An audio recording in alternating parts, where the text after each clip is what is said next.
Hi everyone, and welcome to my guide for the Bone Spear Necro for Season 22 and onwards. So this is the new Necromancer set from Season 21. I've already played it in Season 21 to quite some success. I was pushing tier 141 of this, but didn't really quite clear it. But in the end, this is already a really strong build, and in Season 22 it got buffed by quite a lot from these bracers here. Again, Mindor's Marrow Guards is a new item, and it buffs the build by around 8 tiers or so. And on top of that, we also have the seasonal theme giving a 4th cube slot, which in this case would be Rylina's Shadow Hook for pretty much every setup.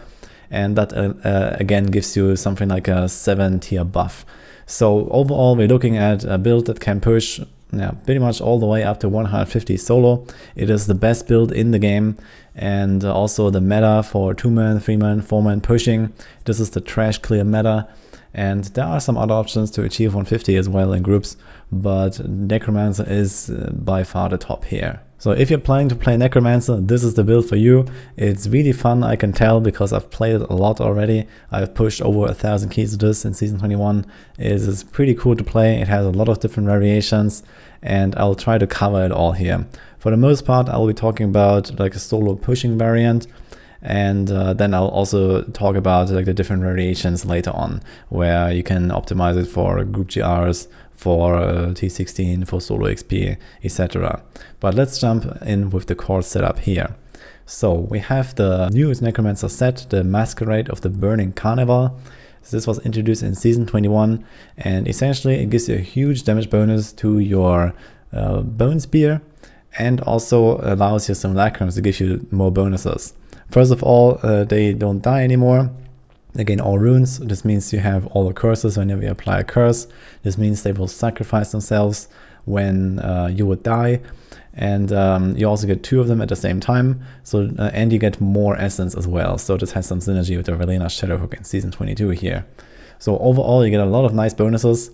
And also you have a lot of damage reduction. So unlike most of the other Necromancer builds that rely on Land of the Dead and lots of cooldown reduction, this build essentially has no cooldown at all. And all you do is you have your Simulacrums up, you have the Haunted Visions, which makes them permanent, and it just drains a little bit of life, but usually you just out-regen this anyway from your Paragons. And like this, you have permanent 2 Simulacrums, and they deal all the damage here. You have those bracers, for example, 400% increased damage from Bone Spears from your Simulacrums. You have the 6-piece bonus, 10,000% increased damage for Bone Spear. That gets triple the effect by your Simulacrums, and you have 2 of them. So overall, your own damage is pretty marginal. It's mostly about managing, controlling, putting them in the right position, and then nuking basically with your Simulacrums. So this is how you play. The other core items that go with this are the Maltorious Petrified Spike. This is a 2-handed scythe, and you might get this when you upgrade a level 70 weapon when you start a season at level 1. So this is one of the, I think, 4 different options of 2-handed scythes, so you might just get this right away. And well, for leveling it's not really the greatest choice, but once you have the set, once you have the Haunted Vision, you definitely want to have this here. Another key item is the Scythe of the Cycle. Just in general, all the Necromancer weapons are really strong, so this goes with it. It's a secondary skill, so you definitely want to have this 400% bonus here too. And we have the Rylina's Shadow Hook in Season 22. You want to put this in the cube as well. You can stack up to 580 maximum essence without the overwhelming essence passive. And like this, you get almost a 300% damage bonus yet again. Then, as pretty much any other Necromancer build in the game, we have Crispin Sentence, 100% extra damage, and 300% extra damage when you have a hard crowd controlled enemy like Stun, which usually you will proc with Bone Armor Dislocation. So you can do this every time you have your Convention rotation on Poison. So Convention is another one of these key items. You definitely want to play around this. It's very strong on Necromancer because Necromancer has only 3 elements, so this is up 1/3 of the time. Even if you don't really look at it, it's already such a strong item if you don't play around it at all. And if you time this combined with the Crispin, with especially the Bone Spear, requiring a lot of area damage, this has a devastating effect. So definitely need to play around this to maximize the efficiency here. So these are the key items here. There are a few more supporting items. For example, we have the Dainty's Binding, which is very nice, 50% damage reduction whenever something is cursed. and it's quite easy to apply curses Necromancer. We even have it on our bar in this case, so this is essentially up all the time and gives you a juicy damage reduction here. We have the Briggs Wrath. This is something that you can choose to play. The other option would be Unity in some cases, so you can also do this and not play around Briggs Wrath. Briggs Wrath is definitely more difficult. I call the other one of Unity the easy mode version, because this is actually much easier to play. You have much more toughness, you don't really have to worry about the bricks. The thing of this ring is that the build scales extremely well with area damage. It scales extremely well with like tightly stacked enemies, because the AoE is rather small. And on top of that, we have the poison rune on Bone Spear with Blighted Marrow that deals more damage the more enemies you hit. So essentially, when you have a nice tightly stacked pull, your damage goes up and through the roof. This is also one of the reasons why killing Rift Guardians is actually quite difficult with this. So when you're pushing very high, let's say beyond tier 140, then you can definitely expect Rift Guardian fights of like 4 to 6 minutes or even longer in some cases. Simply because this is like a huge AoE build, and it has insane scaling and just no damage for single target. So that's a bit unfortunate, and that problem is exacerbated a bit by playing with Briggs Wrath. But in the end, I can just tell that playing with this ring is so amazing. It's so much fun, and I can just recommend to try to go for the setup if you really like the build. It makes it much more fun in my opinion. And lastly, we have the Lost Time offhand here. You don't really need this offhand, but it is definitely helpful because you have some cold skills like the Grimscythe, for example, so you can get up to 50% movement speed out of this, and this really helps, especially when you're farming, especially when you're pushing solo. The movement speed is really helpful, so try to get this offhand. You don't have to get this offhand. For example, a Bone Ringer always rolls a crit chance, so it's quite easy to get a good Bone Ringer, for example, or any other offhand. So it's not really required in terms of like your overall DPS, but you can definitely get another nice boost out of this. Your start priorities are generally area damage everywhere, so especially the shoulders, you want the gloves, you want your rings. On the offhand, even on the weapon if you can, get the trifecta here. So area damage is the key. You don't really need anything else. A little bit of resource maybe on the shoulders, maybe a little bit of cooldown even. You can do that, but you don't really have to. And other than that, everything goes to like the typical stats like crit, poison damage, and the rest is defenses. So this is about it. As for your skill setup, so you mentioned already the Poison Rune and Bone Spear. There are also some especially speedfarming variations. For example, in T16 you're gonna run Teeth because it has better AoE coverage, but it's much weaker. Also for some really low GRs you can run Teeth because of the AoE coverage. That's pretty nice if you want to go really fast. But overall it's the Poison Rune. There's also the physical one that has, it's called Shatter. It has like an AoE effect. This is really helpful, especially for the XP meta or for like the higher tiers in solo speed farming, because it's a bit stronger and it still has this AoE component that also helps you a lot in some situations where you might have wall elites and these kind of things. You have the Simulacrum as another core skill here, so you don't really need to choose any rune because you get all of them from the set, so that's pretty neat. We have the Blood Rush. Transfusion is definitely recommended for pushing, otherwise you can go Metabolism, which gives you 2 charges, so for any kind of speed farming content you can just go with that. We have the curse here, Decrepify. This one is with the rune of Enfeeblement, and this is because of the Briggs Wrath. So essentially you can only activate Briggs Wrath on uncursed enemies, so you have to curse them very wisely and timely. So essentially you want to make a big pull without cursing anything. This means that you might not even have Dandy's Binding up. This means you don't get any healing from the Leash Curse, for example. And in general you're gotta have to be a bit careful when setting up a pull. But when you pull them together with Decrepify and the Briggs Wrath, they will stay stuck essentially. So it says that the movement speed is decaying slowly over time, but what actually happens is that basically nothing moves for a few seconds at all. So you can pull them together, you can pull even more enemies together from like another pull, and like this you can set it all up in one straight line, so you can blast through the entire pull with your Bone Spears when you position yourself well. And this is the big advantage here of this, and it's very, very strong, especially when you go for the higher tiers. And lastly, the final skill here is Bone Armor with Dislocation. Gives you a nice damage reduction and it gives you the stun for the Crisbane, so this is pretty helpful. The passives, we have Standalone, really strong defensive passive. Your Simulacrums actually do not count as a minion, so Standalone is a really good passive here. 100% armor, can't really argue with that one, and just always nice to have. Final Service is another one. You do want to take this when you can. You can take a more greedy option if you take Serration, for example, which gives you some extra damage. This is actually a multiplicative passive, so it's pretty nice. But on the other hand, it's also quite hard to max it out, and even then it's not that super strong. So for groups, this is definitely some option here, but for solo, definitely I would recommend the proc, simply because you don't really want to die at all times, and sometimes it allows you to play more offensively by basically taking the proc on purpose. So that's pretty helpful here. We have Spreading Malediction. It's a very strong DPS passive, especially for pushing. So you just curse a few things, and even for like 10-15 targets or so, you can notice the effect already, and it just goes up from there. So in some large bowls, you can get like 50% damage, and that is really neat. And lastly, we have the Bone Prison. We have the Dislocation already to stun enemies, but it's only 2 seconds, and generally you want to nuke for the full 4 seconds during convention if you can. So this helps to basically extend the time a little bit, especially in the Rift Guardians. You can stun them a little bit longer. It helps the art of survival too. The cube items I mentioned, Martorius Petrified Spike, this is really nice. The Crispin Sentence is the ring here. Theoretically you can wear this, but it always comes with attack speed, so you can't really roll a perfect ring there because you want the area damage if you can. But in case you have a really good Crispin and just can't get any of the other rings, then just wear it and cube the other rings. And lastly, we have the Raz's Volition here. This is really nice. It's a 50% damage reduction, and all you have to do is basically throw one Bone Spear somewhere and you have the effect already, because it's always active when you're not on full resource.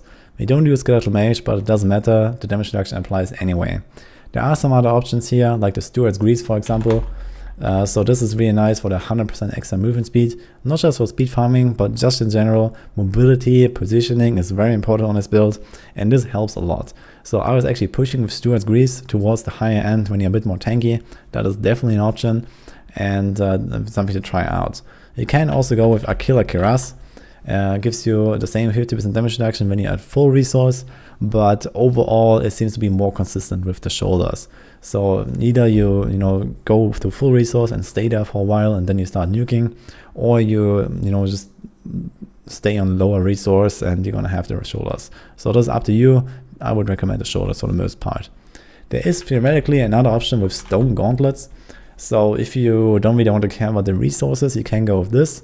But it means that you need to run Invigorating Gemstone, because that is the only way for the Necromancer to negate this effect, aside from the Ice Climbers, which you can't really fit in realistically, unless you give up some other really important stuff. But the thing is that there's actually not really a good third legendary gem for this build. So you can actually go with Invigorating Gemstone, and this way you can negate this effect and get some extra healing, which frankly is not really that great. But just in general, the third gem is not really that great anyway. And speaking about the legendary gems, we have the Bane of the Trapped as the main gem here. So this gives you up to 60% damage, really nice. Bane of the Stricken, of course, to kill the boss. And then I have the Esoteric Alteration here. But this is a very debatable slot. So I have this because it's like more of a overall decent defensive choice, and it gives you a big value in this setup compared to some of the other options. The other option would be Gogok for kind of like some in-between with some damage and toughness and a bit of cooldown. But the thing is that the cooldown on Gogok doesn't really do anything. The offensive value is quite low with just 15% attack speed, so it's not really that great overall. There's also Zay's Stone of Vengeance, which you can run, but the thing is that you also have to stay quite close to the enemies. You can't really max it out. So the Bone Armor Dislocation has a rather small range of maybe around 20 yards, and you can't really get much out of the Zays in most cases. And also you have to stay in Oculus Rings, and they will usually spawn a little bit closer than that anyway. So Zays is also not really that great. So this gives you the most damage potential, but it has a low value because it's not really a ranged build, something like Multishot, for example. Yeah, and this also leaves me with the Invigorating Gemstone and the Stone Gauntlets option. So this is something for you to decide depending on where you are Any of these gems work well for speed farming. You can also go with the Bane of the Powerful, for example. I mean, you just farm some lower tiers and you have this effect all the time. This is a solid option. It's also a little bit in between with the defensive bonus here from the elite damage reduction. But overall, I would recommend Esoteric for the most part. And then, depending on what exactly you do, how well you optimize your setup, you can take any of the other options. So let's talk a little bit about the different setups here for Foreman, for example. So in Foreman, your job is to clear the trash and you'll have the Barb doing a big pull for you. It really comes down to how well the Barb can pixel stack enemies for you. This is the key here. As I mentioned, this has insane AoE scaling. You have area damage everywhere. So you have to play around this, and your Barb is basically the key factor here. But it also comes down to you, how well you can position yourself, how well you can keep up your squares necklace. So we're going to replace the third ring here with this amulet for the 100% extra damage bonus. And it comes down to which group setup you're running. If you're running with a Z Monk and a Z Barb, then you have the Monk giving you shields, so you can keep up the squares like this. If you don't have the Z Monk and you go with a ZDH, which is more likely, then you would have to swap out one gem here, in this case the Pen Enhancer, for the Molten Wildebeest. And this one gives you the shields that you need, and you can keep it up with just this gem. The build is rather tanky, and you have the supports also helping you out. So if you're a bit careful, this is definitely an option. Other than that, the setup is slightly different. So for example, we have the Frailty or the Grave here. We change the passives a bit for a bit more DPS. So you can go Overwhelming Essence, for example, and Serration. We have the Barb stunning for us, we have the Barb pulling for us. And it really comes down to the Barb basically doing his job right. And then stomping stuff and stunning stuff on your conventional cycle. And essentially it just comes down to you nuking on your poison cycles. You blast like every 1 or 2 cycles, best case, and then move on. If there's like some lone survivors, don't try to kill them. You're not doing enough damage. You only deal damage when there's a lot of enemies because of the area damage scaling. That is very important. There's also the triple support setup that you can play. So you can actually go with Z-Monk, Z-Barb, CDH, all of them, and you take the Stricken. So this would be the third gem in this case. So no Pen Enhancer here, no Molten Wildebeest, but you get the shields again. It's essentially the same setup. You also change the generator here, so the bone spikes. This is pretty useful because on the boss it's a bit more difficult to refresh the resources, and especially in Season 22 when you have Ranina Shadowhook, you can generate resources really fast like this from range. So this is pretty useful. You can always stay far away from the Rift Guardian and then keep up your resources like this, and this just works a bit better than a Cursed Scythe. For speed solo GRs, this is the setup that I would recommend if you have a bit of practice though. So best case, you try this out on a little bit lower tiers than normal first. So when you have the full setup together, maybe go for like GR90 first, 95 maybe. Like you can definitely go all the way up to like 105, 110 quite easily with rather low paragons. Once you have everything completed and once you play it well. But I would recommend try it out lower first, because this setup doesn't have a generator. Instead, we have Devouring Aura, and if you run out of resources, you can't attack anymore. So the only option to get back some resources is to die, or to press Simulacrum again. But Simulacrum has a really long cooldown, so basically try to be careful. But you have some ways to get back your essence from the kills, from Dark Reaping, from Devouring Aura, and basically as long as you chain enemies and kill them, without really wasting your Bone Spear by not shooting into a wall, or when there's wall or elites, you gotta be a bit careful, then it's totally fine. So it does require a little bit of getting used to, but this is the best setup. Alternatively, you can make it more consistent if you don't want to run a risk and just go back to a generator like the Cursed Scythe or the Grim Scythe or the Bone Spikes, especially with Ranina Shadowhook. So like this, you can also refresh your resources pretty quickly, and you don't have to run the risk of running out of resources. For the Foreman speed GRs, it's essentially the same build. We just have the different curse again. Again, here you have the Briggs Wrath in a solo, and in Foreman you don't need this because you have the group doing the stuff for you. So you can go back to the squirts, you can go back to the Aura of Frailty, and like this, you basically just run around and you have stuff cursed all the time, and then you just kill them. So this is pretty nice, but again, be careful with your resources, and if you find yourself running out of resources too often, especially on the boss, you gotta be careful. So if your Barb is not stunning at the right time on your physical cycle, for example, you might be wasting too much damage and you won't be able to kill the boss. But when we did this on a PTR, we were able to do all the way up to like GR125 or so with just 1 DPS bone spear and triple support, and he was able to kill the boss before he was running out of resource. So it's definitely quite a good option, and this is a quite competitive XP meta that is not too far behind the rats. So rats is gonna be the number 1, but bone spear is the number 2, and it's pretty good if you optimize as well. 4016, the setup is a bit different, so you can go with Sage, for example, you can go with Arise Band and move the Hoarder. You have the Thief rune, which has the big AoE coverage, and otherwise, just stack a bit more mobility with something like Stuart's Greaves. You can also go with Gold Wrap, for example, and drop the Sage if you like. So obviously there are some options here. And lastly, we have the RGK setup. Since a triple support setup is quite possible with this to kill the trash and the Rift Guardian yourself. Obviously you can also do a pure Rift Guardian killer. So we go a bit more greedy, a bit more raw DPS, for example with the Witching Hour equipped here. And then we have the Dainties cubed. So it's a bit more squishy, but you don't really need a lot of toughness for this. And it's not the best RGK, that role goes to the Vader Crusader, but it's definitely decent. So you can probably kill the boss maybe half a minute or 1 minute slower on tier 150 if you play the Bone Spear Necro. So it's still overall pretty good, and something like maybe 2 to 3 minutes kill times without a pylon. So this is about it for the setup. I know this was a lot of info, a lot of different variations, and a lot of different mechanics that you need to keep in mind. So in general, I can say that there is definitely some room for experimentation with this. So not everything is set in stone. If you don't really like the Briggs Wrath, then don't play with it. You can even try something like Captain Crimson. You can even try something like Orgulls. So there is definitely some stuff you can do with Ring of Royal Grandeur instead of Unity or anything like that. There's even the invincible Necromancer version that I've shown during the PTR. So there is actually a way to essentially become completely invulnerable to damage by using the Land of the Dead Invigoration and the Captain Crimson synergy for 100% damage reduction. But I will cover this separately because it's quite a bit different and quite a bit more niche, I guess. But I just wanted to mention this here, that this is coming. This is actually what I might push with early on in the season, but just something on the side. For the gameplay, it's important to start out every run by using Simulacrums, and just in general, you need to keep an eye on the Simulacrums. So when they die, they do play a sound and they have like a very small animation. You can watch them die.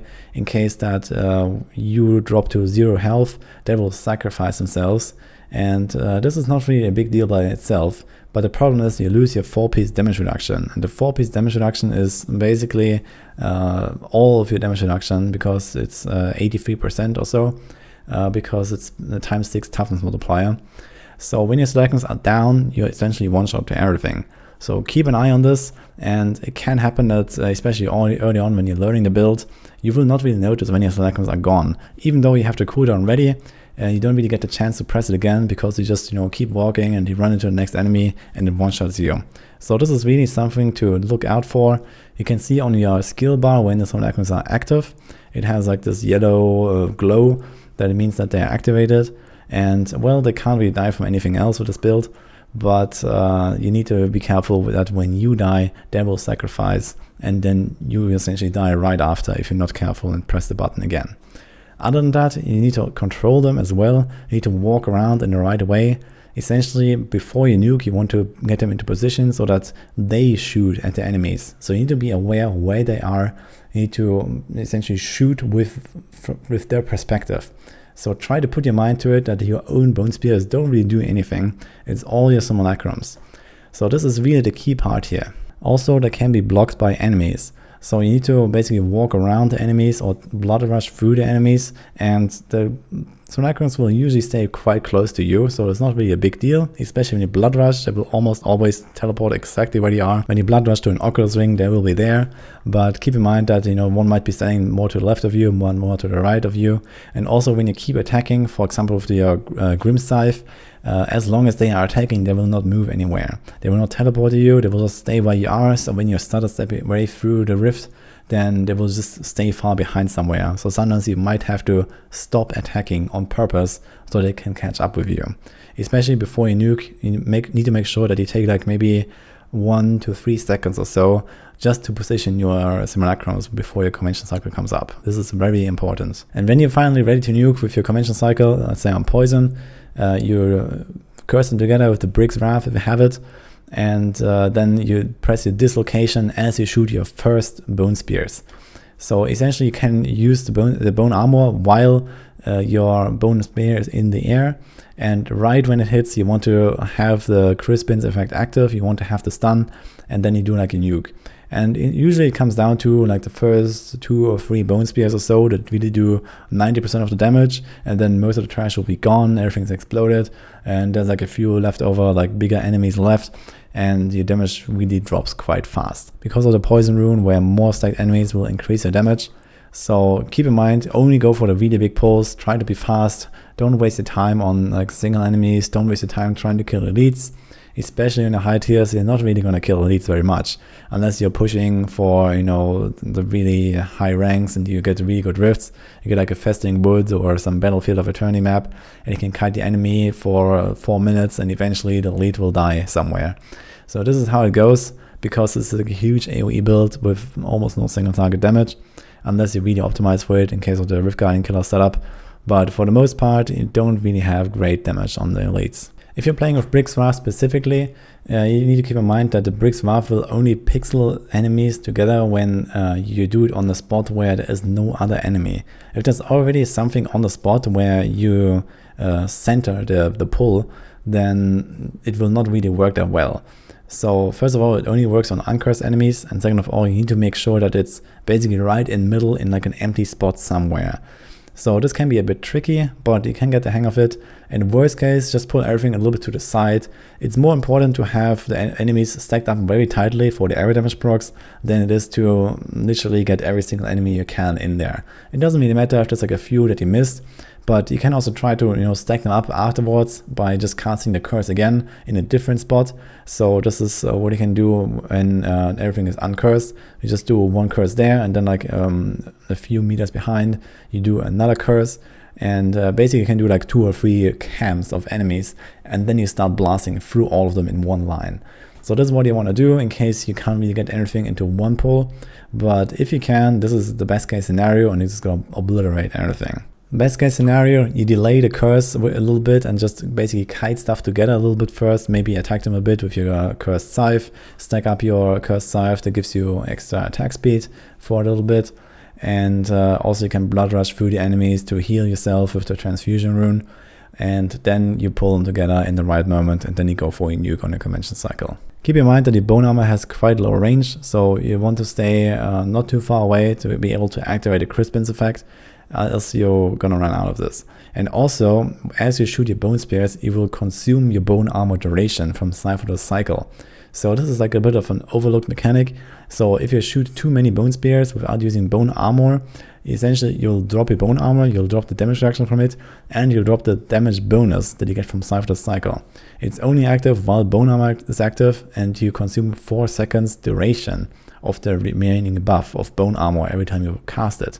And with a 60-second duration, this means that after 15 bone spears, or realistically something like 12 bone spears, your bone armor is gone. So you need to cast it again. Essentially, you do this once every cycle.